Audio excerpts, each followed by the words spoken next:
नमस्कार मित्रों, RBIS की इस क्लासेस में आप सभी का स्वागत है। आज हम स्पेस साइंस टेक्नोलॉजी का यह प्रथम वीडियो बनाने जा रहे हैं। आगे और भी वीडियो बनेंगे। तो भारतीय अंतरिक्ष विज्ञान की शुरुआत बहुत पहले ही हो गई थी। एक नाम आता है विक्रम साराभाई का। डॉक्टर विक्रम साराभाई। विक्रम साराभाई अहमदाबाद के थे और इन्होंने ये स्पेस टेक्नोलॉजी की अपनी पढ़ाई जो थी वो विदेश में जाकर की थी। भारत उस समय गुलाम था। भारत में बहुत से आंदोलन चल रहे थे। उस समय भारत छोड़ो आंदोलन का समय था। तो विक्रम साराभाई जो कि गुजरात के अहमदाबाद में रहने वाले थे, इन्होंने विदेश में जाकर अपना अध्ययन किया, पढ़ाई की और भारत में आकर इंडियन स्पेस साइंस की शुरुआत इनके द्वारा की जाती है। विक्रम साराभाई को स्पेस साइंस का, भारतीय स्पेस विज्ञान, अंतरिक्ष विज्ञान का फादर कहा जाता है।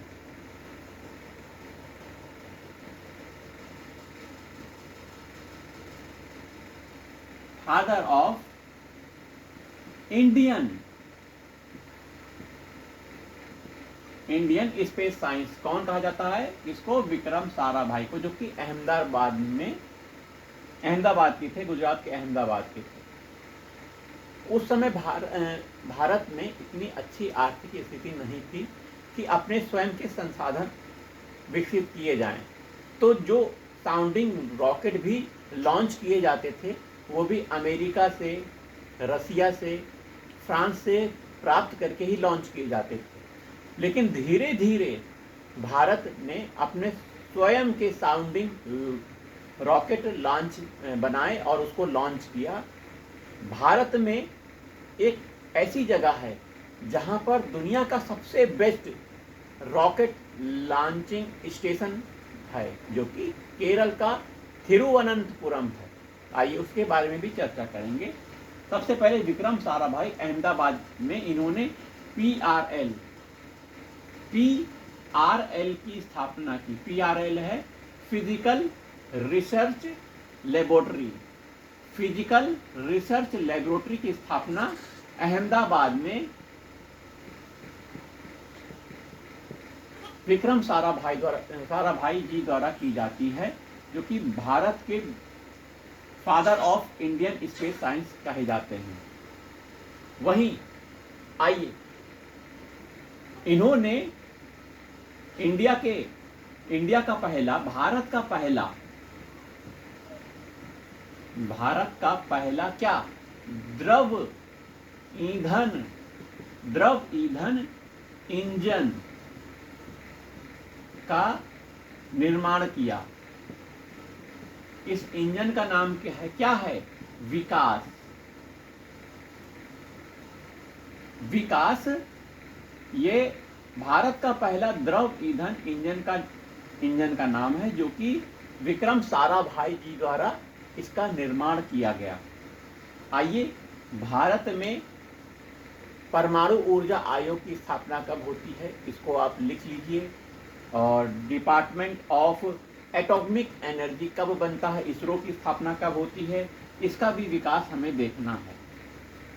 तो विक्रम साराभाई अहमदाबाद के थे और विदेश में जाकर इन्होंने स्पेस टेक्नोलॉजी की पढ़ाई की, अंतरिक्ष विज्ञान की पढ़ाई की। भारत में आकर इनका और होमी जहांगीर भाभा जी का मिलन होता है।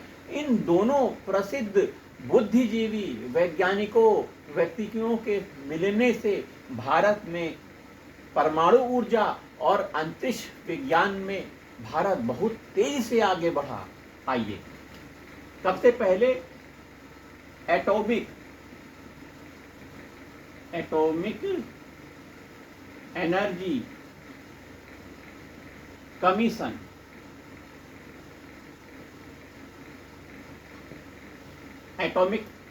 परमाणु ऊर्जा आयोग, परमाणु ऊर्जा आयोग की स्थापना 1948 में होती है, सॉरी 1948 में कर दी जाती है।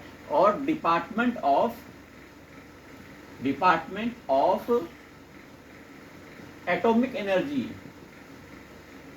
परमाणु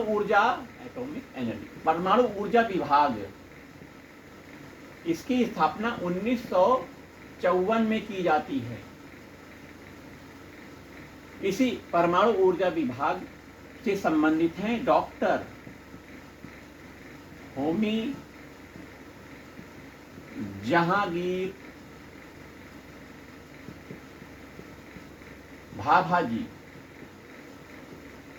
होमी जहांगीर भाभा को फादर ऑफ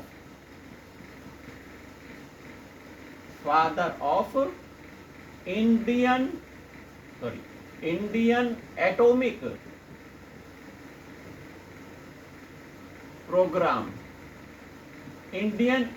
प्रोग्राम का पापा कहा जाता है, पिताजी कहा जाता है, डॉक्टर होमी जहांगीर भाभा।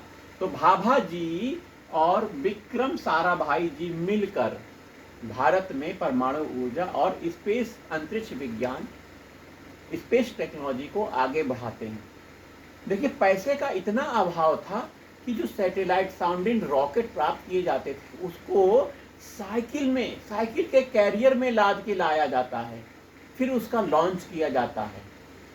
ऐसी स्थिति थी भारत में। और भारत में उस समय का दौर, जब 1962 में भारत चीन का युद्ध हुआ, 1965 में भारत पाकिस्तान का युद्ध हुआ, योजना अवकाश, मतलब उस समय प्लान पंचवर्ती योजना ही नहीं आई, इतनी खराब स्थिति थी। उस समय इन परमाणु ऊर्जा आयोग और स्पेस अंतरिक्ष विज्ञान का कैसे विकास हो सके, परंतु वैज्ञानिकों के अथक प्रयास से और सरकार के द्वारा भी धन देने से, अन्य प्रकार से धन आने से भी धीरे धीरे भारत में साउंडिंग रॉकेट खुद बनाने की क्षमता का विकास किया गया। तो यहाँ पर परमाणु ऊर्जा आयोग की स्थापना 1948 में, डिपार्टमेंट ऑफ एटॉमिक एनर्जी की स्थापना 1954 में कर दी गई है। और 1969 में डिपार्टमेंट ऑफ एटॉमिक एनर्जी के अधीन और अंतर्गत इसरो का स्थापना, Indian space research organisation, ISRO की स्थापना कर दी जाती है। 1969 में इसरो की स्थापना भी हो जाती है। अब भारतीय राष्ट्रीय अंतरिक्ष अनुसंधान के लिए एक समिति का गठन किया गया था 1962 में। इसको लिख लीजिए, आप लोग लिखते जाइएगा तो अच्छा रहेगा। इनको इस पर अर्थात ये एक समिति है। कौन सी समिति है? इसका पूरा नाम है भारतीय राष्ट्रीय अंतरिक्ष अनुसंधान समिति है। इस अनुसंधान समिति का प्रमुख हमारे विक्रम साराभाई थे और इसके एक सदस्य के रूप में डॉक्टर होमी जहांगीर भाभा भी सदस्य थे, अन्य वैज्ञानिक भी इसके सदस्य थे। इन सब के प्रयास से एक समिति, जो ये समिति बनी, जिसने भारत में अंतरिक्ष विज्ञान, परमाणु ऊर्जा की दिशा ही बदल दी। तो 1962 में भारतीय राष्ट्रीय अंतरिक्ष अनुसंधान समिति बनी। देखिए, हम जानते हैं भूमध्य रेखा क्या है, इक्वेटर क्या है, लेकिन जो मैग्नेटिक भूमध्य रेखा है वो अलग है, north pole, magnetic north pole अलग है, मैग्नेटिक साउथ पोल अलग है। इसको थोड़ा सा चर्चा कर लेते हैं, इसकी चर्चा के बिना मजा नहीं आएगा। देखिए, ये है पृथ्वी। आपने देखा पृथ्वी के बीच में कौन सी रेखा जाती है? भूमध्य रेखा जाती है ना, इक्वेटर जा रही है, ये भूमध्य रेखा। ऊपर नॉर्थ पोल है, नीचे साउथ पोल है। लेकिन हम जानते हैं कि पृथ्वी के अंदर एक चुंबक है, बहुत बड़ा चुंबक है, जिसका ऊपरी भाग नॉर्थ पोल कहलाता है, दक्षिणी भाग साउथ पोल कहलाता है। बहुत समय के बाद ये अपना स्थान बदलते रहते हैं। नॉर्थ पोल साउथ पोल हो जाता है, साउथ पोल नॉर्थ पोल हो जाता है। ये जो चुंबक है, अब हमारे पास कोई चुंबक है मान लीजिए, और हम नॉर्थ पोल में जा रहे हैं, तो नॉर्थ पोल में जाकर वो ऐसे ना होकर इस तरह टिल्ट हो जाती है, मुड़ जाती है। इसका क्या मतलब? इसका मतलब है पूरा नॉर्थ, जहां पर नॉर्थ पोल बताया जा रहा है, वहां पर नॉर्थ पोल ना होकर मैग्नेटिक नॉर्थ पोल कुछ टिल्ट माने तिरछा है, इस तरफ है। यहां पर मैग्नेटिक नॉर्थ पोल है, और ये मैग्नेटिक ऐसे है, देखिए पृथ्वी के ऐसे है। तो साउथ पोल यहां पर भी मैग्नेट नहीं है, मैग्नेट आपका इस तरफ टिल्ट है, तो ये मैग्नेटिक साउथ पोल है। अब इक्वेटर, ये जो भूमध्य रेखा है, भारत से तो गुजरती नहीं है, लेकिन मैग्नेटिक इक्वेटर रेखा भारत से गुजरती है। कैसे? ये देखिए, भारत में दक्षिण भारत का यह आपको मैप दिख रहा है। यहां पर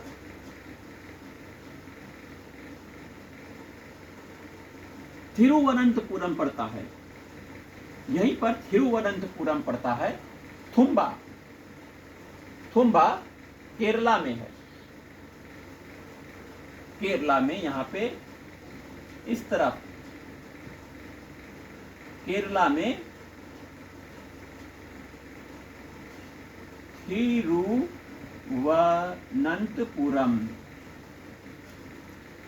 थुम्बा है। इस थुम्बा की विशेषता क्या है? इस थुम्बा की विशेषता है कि दुनिया का सबसे अच्छा रॉकेट लॉन्चिंग स्थान, रॉकेट लॉन्चिंग स्टेशन यही केरला का थुम्बा है। केरला का थुम्बा है ना, तिरुवनंतपुरम कहा जाता है, अंग्रेजी में थिरुवनंतपुरम कहा जाता है। तो तिरुवनंतपुरम आप सुन लीजिए, या फिर थिरुवनंतपुरम, एक ही बात है। केरला में जो स्थान है, एक स्कूल था, सरकारी स्कूल और चर्च, उस स्थान से ये मैग्नेटिक फील्ड गुजरती है। ये मैग्नेटिक फील्ड उस स्थान से गुजरती है जो कि इक्वेटर, मैग्नेटिक इक्वेटर फील्ड कही जाती है। इस स्थान से गुजर रही है, तो इस स्थान में रॉकेट, सैटेलाइट को स्पेस में प्रक्षेपण मतलब भेजने की बहुत अच्छा स्थान यह कहा जाता है, विश्व का सबसे अच्छा स्थान कहा जाता है। तो भारत ने इसका लाभ भी उठाया। भारत ने 1968 में इसी थुम्बा स्टेशन को यूएन को समर्पित कर दिया। यूएन को समर्पित करने का उद्देश्य ये था कि भारत को कुछ धन भी प्राप्त हो जाए। विदेश वाले अपने रॉकेट लॉन्च करने के लिए यहाँ आते थे, भारत को इसका कुछ पैसा मिलता था, जिससे भारत की आर्थिक स्थिति सुदृढ़ होती थी। यह पैसा विभिन्न योजनाओं में लगता था। कौन सी योजना में? इन्हीं योजनाओं में, और कहाँ लगेगा। तो थुम्बा स्टेशन ये आपको दिख रहा है, यहाँ विश्व का सबसे अच्छा रॉकेट लॉन्चिंग स्टेशन है ये। तो हमने बताया यहाँ पे थुम्बा के बारे में, दुनिया का सबसे अच्छा रॉकेट लॉन्चिंग स्टेशन। आइए और देखते हैं।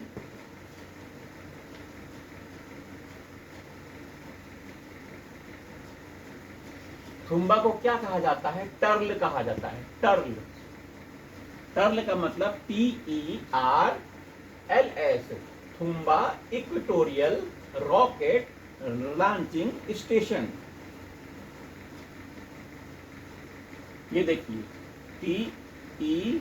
TERLS, Thumba equatorial rocket launching station या स्पेस स्टेशन कहिए, ठीक है। तो थुम्बा 1963 में 21 नवंबर 1963, ये डेट याद कर लीजिए, भारत द्वारा पहला साउंडिंग रॉकेट। कौन सा रॉकेट? साउंडिंग रॉकेट क्या है अभी बताएंगे। साउंडिंग रॉकेट लॉन्च किया गया, छोड़ा गया, कहां से? थुम्बा से। इसी थुम्बा से, Thumba equatorial rocket launch station, यहां से सबसे पहले रॉकेट छोड़ा गया, साउंडिंग रॉकेट, जो कि भारत में नहीं बना था, इसको अमेरिका के द्वारा क्रय किया गया था। यूएसए के द्वारा क्या किया गया साउंडिंग रॉकेट था, जिसका नाम था Nike Apache. Nike Apache, Apache motorcycle आपने सुनी होगी। वहीं और भी साउंडिंग रॉकेट इसी टर्ल से छोड़े गए, जिसका नाम है M100। ये साउंडिंग रॉकेट फ्रांस से लिया, सॉरी रसिया से लिया गया था, यूएसएसआर रसिया, और फ्रांस से लिया गया हुआ रॉकेट का नाम है सेंटियोस। तो ये आपके साउंडिंग रॉकेट विदेश द्वारा लिए गए, लेकिन अब भारत ने धीरे धीरे कहा अब हम नहीं, विदेश से नहीं लेंगे, अपने स्वयं के साउंडिंग रॉकेट का निर्माण करेंगे। आइए साउंडिंग रॉकेट क्या होता है थोड़ा इसको जान लेते हैं। देखिए इधर चित्र बनाते हैं, हमारी ये देखिए पृथ्वी है, ठीक है। पृथ्वी के ऊपर का ये देखिए जो वातावरण है,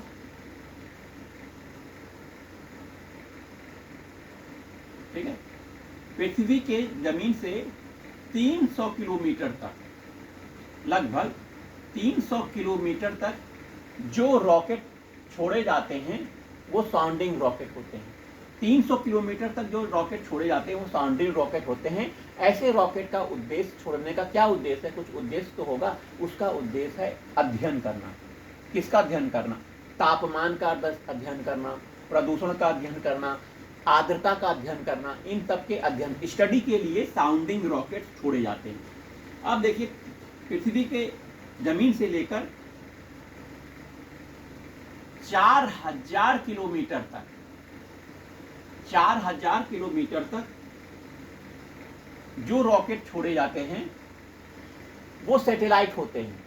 सैटेलाइट छोड़े जाते हैं 300 से 400 किलोमीटर तक सैटेलाइट छोड़े जाते हैं। इसका भी उद्देश्य अलग होता है। और 400 किलोमीटर से अनंत तक, इसकी कोई लिमिट ही नहीं है।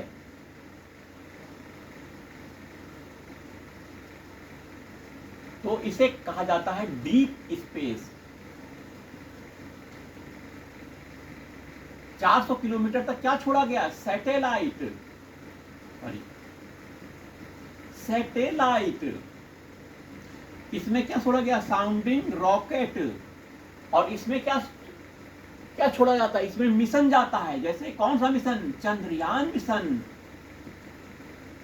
चंद्रयान मिशन सूर्य के लिए जो मिशन जाता है, वैसे मिशन डीप स्पेस, बहुत ऊंचाई तक, बहुत दूर तक, जिसकी कोई सीमा नहीं है। तो साउंडिंग रॉकेट एक निश्चित दूरी 300 किलोमीटर तक ऐसे रॉकेट छोड़े जाते हैं, जिसका उद्देश्य अध्ययन करना होता है। कौन सा अध्ययन? आर्द्रता का अध्ययन, प्रदूषण का अध्ययन, है ना, तापमान का अध्ययन, दाब का अध्ययन, प्रेशर का अध्ययन करने के लिए साउंडिंग रॉकेट छोड़े जाते हैं। सैटेलाइट छोड़े जाते हैं 4000 किलोमीटर तक। और 4000 से ऊपर का जो क्षेत्र है डीप स्पेस होता है, उसमें मिशन छोड़े जाते हैं। चंद्रयान मिशन आदि बहुत सारे मिशन है, शुक्र मिशन, है ना। तो 1969 में हमने बताया इसरो की स्थापना हो चुकी है। Indian space research organisation, ISRO का गठन हो जाता है। अब आइए आगे देखते हैं।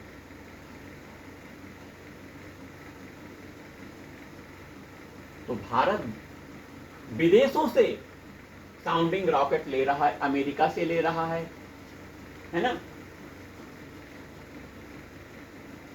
फ्रांस से ले रहा है, यूएसएसआर से ले रहा है। लेकिन कहां से रहा है? टर्ल से कमा रहा है, थुम्बा रॉकेट लॉन्चिंग स्टेशन से, क्योंकि इसने इसको यूएन को, यूनाइटेड नेशन को इसको समर्पित कर दिया। वो यूनाइटेड नेशन के जो देश हैं वो अपने रॉकेट को, सैटेलाइट को यहाँ से लॉन्च करते हैं, जिसका धन भारत को भी प्राप्त होता है। भाई किराए पे देगा ना, फ्री में थोड़ी देगा। आइए, तो भारत अब विदेश से नहीं लेना चाहता है साउंडिंग रॉकेट को। तो भारत ने अब ये प्रयास किया कि हम भी अब घर में ही बनाएंगे।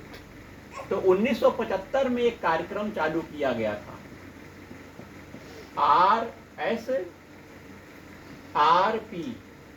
Rohini satellite rocket program, sorry Rohini sounding rocket program. R से रोहिणी साउंडिंग रॉकेट प्रोग्राम 1975 में यह प्रारंभ किया गया था, जिसमें रोहिणी सीरीज के बहुत से साउंडिंग रॉकेट बनाए गए थे, जिसमें दो प्रकार के रॉकेट थे। पहला है RH और RS। RS मतलब रोहिणी सैटेलाइट, RH माने रोहिणी साउंडिंग रॉकेट। तो RS सीरीज का पहला रॉकेट, RS सीरीज का पहला रॉकेट RH-75 था, और यह पहली बार भारत द्वारा निर्मित पहला साउंडिंग रॉकेट इसे लॉन्च किया गया था। ठीक है, तो भारत में पहली बार इसको लॉन्च किया गया। फिर RS सीरीज के और भी बने, RS-100 बना, RH-125 बना, ये 75, 100, 125 इस साउंडिंग रॉकेट का व्यास है। 75 का व्यास कम है और 100 का व्यास ज़्यादा है। इनकी विशेषता ये है कि ये कुछ बहुत नीचे जाएंगे, ज़्यादा दूर नहीं जाएंगे, ये उससे और ऊपर जाएंगे, ये उससे और ऊपर जाएंगे। तो ये सब इनकी विशेषता है। और रॉकेट बने जैसे कि RH-200, RH-300 M mark second, और अगला RH, ये बहुत एडवांस है, अभी भी चलता है, 450। तो भारत द्वारा ये स्वयं के साउंडिंग रॉकेट का निर्माण किया गया। अब ये sounding rocket RH-75, RS-100, RH-125 अभी ये नहीं प्रयोग में लाए जा रहे हैं, इनका प्रयोग चल रहा है। ये साउंडिंग रॉकेट अध्ययन के लिए स्पेस में छोड़े जाते हैं।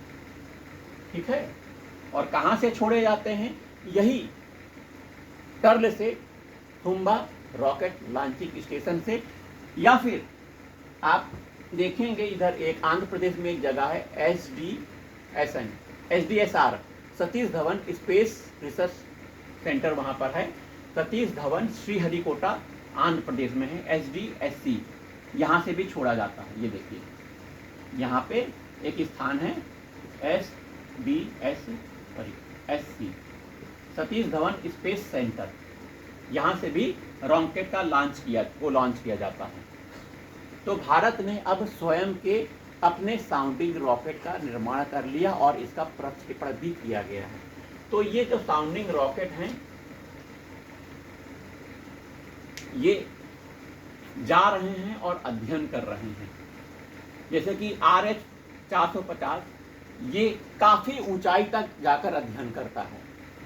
RS-300 ये उससे कम जाता है। RS-100 उससे कम नीचे जाता है, ज़्यादा ऊंचे नहीं जाता। तो ये अध्ययन करते हैं वायुमंडल में ताप, दाब, आर्द्रता या मौसम विज्ञान के बारे में जानकारी प्राप्त करते हैं। तो इस तरह भारत द्वारा स्वयं के साउंडिंग रॉकेट का निर्माण खुद किया गया। अब आगे क्या स्पेस टेक्नोलॉजी आगे के वीडियो में बताएंगे।